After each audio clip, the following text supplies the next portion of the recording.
Empat negara di kawasan Asia Tenggara, Singapura, Brunei Darussalam, Malaysia, dan juga Thailand mendaftarkan kebaya sebagai warisan budaya ke UNESCO. Sejauh ini memang kita, Indonesia, belum menjadi bagian dari inisiasi tersebut ya. Lalu apakah klaim perihal kebaya memang tak bisa diakui oleh satu pihak? Indonesia saja misalkan, bergabung Ketua Perempuan Indonesia Berkebaya Rahmi Hidayati. Selamat malam Bu Rahmi. Oke, saya masih belum bisa mendengar suara Bu Rahmi. Bu Rahmi, selamat malam. Selamat malam, Mbak. Oke, sudah bisa, sudah jelas. Bu Rahmi, ini kan lagi ramai ya, 4 negara yang mau mendaftarkan kebaya ke UNESCO sebagai warisan budaya. Dan Indonesia belum masuk di antara 4 negara ini. Padahal banyak di luar sana yang meyakini bahwa kebaya itu merupakan bagian dari Indonesia. Apakah perihal kebaya, budaya berkebaya ini memang tidak bisa diklaim oleh satu negara saja secara literatur mungkin? Jadi Mbak, kita harus paham banget ya konsep UNESCO untuk pelestarian budaya tak benda itu. Mereka tidak melihat asal-usul budaya itu, tapi siapa aja yang ikut melestarikan budaya tersebut. Nah, dalam hal kebaya, memang asal-usulnya menurut kajian ilmiah, karena banyak sekali para akademisi di kampus-kampus yang membuat penelitian soal kebaya, memang asalnya dari Indonesia, udah ratusan tahun yang lalu. Terbukti 500-an tahun yang lalu kita sudah bisa melihat bahwa kebaya mulai ada di Indonesia. Tapi di UNESCO yang mereka lihat bukan asal-usul. Siapa yang melestarikan, dan pelestarian itu di dalam hitungannya UNESCO cukup 25 tahun. Jadi kalau satu negara, misalnya nih Singapura atau Malaysia, sudah bisa membuktikan 25 tahun yang lalu mereka sudah berkebaya, terus sampai sekarang, itu mereka berhak untuk mendaftar ke UNESCO. Jadi bukan soal asal-usul kebayanya. Oke. Ketika ini ramai-ramai kan ditanya oleh masyarakat, khususnya mungkin netizen di lini masa, kebaya itu sebenarnya harus diakui oleh siapa? Kalau dalam kajiannya sendiri, kan kalau misalkan mungkin di Singapura ada kebaya yang juga menjadi identitas nasional mereka, peranakan, dan di beberapa negara lain dan mungkin di ASEAN. Ini bagaimana penjelasannya Bu Rahmi? Memang untuk asal-usul kebaya ini memang semua negara di ASEAN itu memang seperti culture sharing kah? Rasanya seperti culture sharing ya Mbak. Kalau kita lihat juga ada juga kajian yang menyatakan bahwa kebaya itu dari Arab, kata-katanya dari kata abaya yang artinya pakaian. Ada juga yang bilang dari Thailand, ada juga yang bilang dari negara lain. Gitu. Karena kan memang Indonesia ini secara sejarah memang pusat pergerakan berbagai negara karena mereka mencari di sini jalur rempah Indonesia itu. Jadi memang keluar masuk berbagai negara udah sejak ribuan tahun yang lalu ke Indonesia. Nah, bahwa budaya itu akhirnya bercampur baur, kita bersama-sama bertumbuh kembang, itu tidak bisa dinafikan, Mbak. Memang begitulah kenyataannya. Kalau kebaya ini, dulu Indonesia itu kan memang perempuannya kalau nggak berkemben, kalau nggak telanjang dada.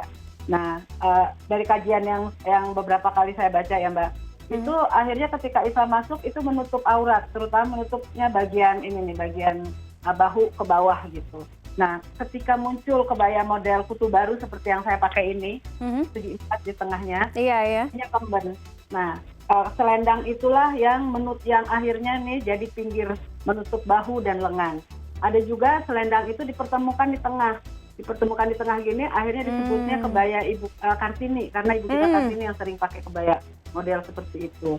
Nah, jadi berkembangnya seperti itu, Mbak. Bahwa akhirnya dibawa ke negara-negara lain, dibawa ke Malaysia, Singapura, Brunei, itu kan kita satu rumpun sebenarnya secara budaya dengan mereka. Nah, orang-orang Indonesia yang pindah ke sana, nenek moyang kita, mereka berkebaya ketika mereka pindah ke sana. Dan di sana pun mereka pakai terus, anaknya pakai, cucunya pakai, sampai akhirnya puluhan tahun. Sehingga mereka berhak menyatakan bahwa kebaya itu jadi budaya berbusana di negara tersebut. Oke, kalau mungkin bisa dianggap sebagai culture sharing ya, Bu Rahmi ya. Artinya ini hampir sejalan lah dengan tujuan UNESCO perihal kebaya ini untuk mempromosikan budaya berkebaya. Nah, apakah Indonesia harus bergabung dengan 4 negara lainnya? Karena UNESCO mengencourage Indonesia juga bisa bergabung dengan 4 negara lainnya dan jangan menganggap ini sebagai kompetisi antar negara. Karena balik lagi, tujuan dari UNESCO adalah untuk mempromosikan kolaborasi terhadap budaya berkebaya itu tadi. Iya, kalau menurut kami di Perempuan Berkebaya Indonesia, itu memang sebaiknya kita berkolaborasi aja. Karena ini kan culture yang kita pakai bersama-sama. Bahwa asal-usulnya dari Indonesia, itulah yang kita juga harus perkenalkan ke dunia, gitu. Kita gaungkan ke dunia. Bahwa kebaya ini sejarahnya, dan itu ada catatan akademisnya ya, di bukunya juga ada. Asal-usulnya dari Indonesia. Bahwa itu nanti berkembang, dipakai di negara-negara lain, itu kita bergerak bersama-sama untuk itu, untuk pelestariannya. Gitu. Oke. Jadi ini berbeda dengan soal sejarah dan asal-usul nih sebetulnya untuk pendaftaran ke UNESCO ini. Oke. Berbicara mengenai komitmen ya, komitmen Indonesia yang katanya mengakui kebaya sebagai bagian dari budaya Indonesia. Menurut Anda, ada juga Perempuan Berkebaya, sejauh ini bagaimana sebenarnya komitmen dari masyarakat Indonesia ini di luar dari pengenaan atau penggunaan kebaya ya? Mungkin dari literasi, kemudian dari jurnal, dan juga mungkin dengan pendirian museum dan lain sebagainya, despite atau di luar dari penggunaan kebaya itu sendiri. Ya, itu sekarang kita sedang sama-sama bergerak nih sebetulnya dengan gerakan berkebaya. Memang awalnya Perempuan Berkebaya Indonesia tahun 2014 mulai bergerak. Tapi terakhir ini kan banyak ya teman-teman dari organisasi-organisasi perempuan lain yang sama-sama nih kita menyadari bahwa kita harus bergerak ramai-ramai sama-sama untuk menunjukkan bahwa kebaya ini memang warisan budaya tak benda asal Indonesia. Sekarang ini kan yang baru didaftarkan di warisan budaya nasional itu baru kebaya encim sama kebaya labuh. Kebaya labuh itu dari Riau. Kebaya kerancang atau biasa kita sebut kebaya encim itu terdaftar dari Jakarta, dari DKI Jakarta. Kita punya yang namanya Kutu Baru, kebaya Kartini, kebaya Basiba dari Sumatera Barat, ada kebaya Bali, ada kebaya Sunda dan lain-lain yang modelnya khas, masing-masing itu khas modelnya. Tapi pakemnya sama dan sejarahnya, cara pemakaiannya dan lain-lain sama dengan kebaya-kebaya labuh atau kebaya kerancang ini. Nah, ya, ini bergerak ini yang sekarang luar biasa gitu, teman-teman dari berbagai organisasi perempuan bersama-sama nih kita menggaungkan keberadaan kebaya.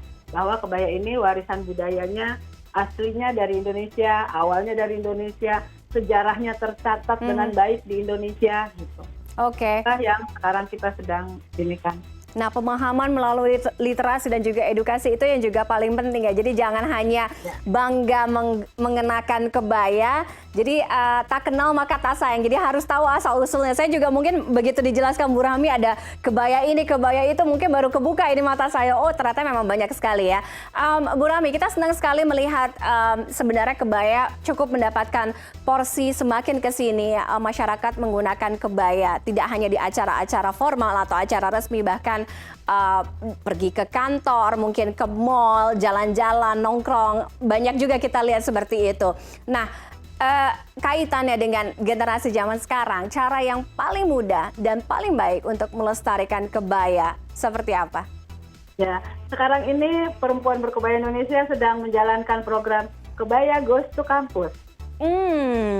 Ke kampus-kampus kita ajak mahasiswa-mahasiswa itu untuk mengenal kebaya. Dan kemudian kita ajak mereka untuk coba deh pakai kebaya gitu. Jadi kita udah launching kegiatan ini waktu itu di FISIP UI. Kita bikin acara Kebaya Goes to Campus yang pertama kali. Nah, di sanalah kita libatkan mahasiswa-mahasiswa. Karena di kampus itu ada, kalau di kampus UI ya, ada BEM yang bidang budaya. Di sana kita bikin acara fashion show. Semua mahasiswanya berkebaya, yang cowok-cowok pada pakai baju daerah.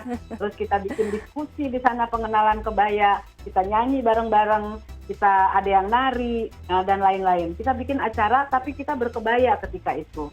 Nah, misalnya tadi pagi nih saya juga diundang di UI untuk jadi dosen tamu memperkenalkan soal sosialisasi kebaya ke generasi muda seperti apa, program-programnya seperti apa. Nah, itu mahasiswa yang hadir di kuliah tadi saya minta berkebaya, dan mereka berkebaya semua berkebaya, dan mereka mau gitu, dan mereka happy foto-foto, dan kita nyanyi rame-rame. Itu artinya sebenarnya mereka mau, tapi harus ada yang menggerakkan.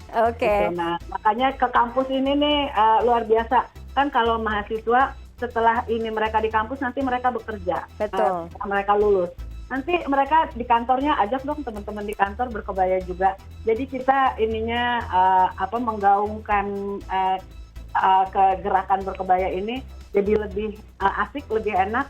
Dan kayaknya lebih mudah kalau kita merangkul generasi muda di kampus-kampus. Betul, harus ada penggeraknya ya kan, supaya lebih masif lagi gerakan berkebaya, bangga menggunakan kebaya. Mungkin nanti setelah goes to campus ya kan, ada goes to office atau mungkin goes to school, karena kan pengetahuan itu dari dini ya. Kita senang sekali kalau lihat anak-anak kecil itu juga mungkin ada satu hari dalam 1 minggu sekolah mereka mengenakan kebaya atau baju daerah ya. Terima kasih Bu Rami Hidayati, Ketua Perempuan Indonesia Berkebaya, sudah berbagi waktunya di CNN Indonesia Connected malam hari ini. Selamat malam Bu Rami, sehat selalu. Mbak Fani juga kadang-kadang kebayaan ya kalau bisa. Oke, pasti. Mungkin di CNN nanti kita akan coba ya. Siaran berkebaya. Ya. Selamat malam Bu Rami. Selamat malam Mbak.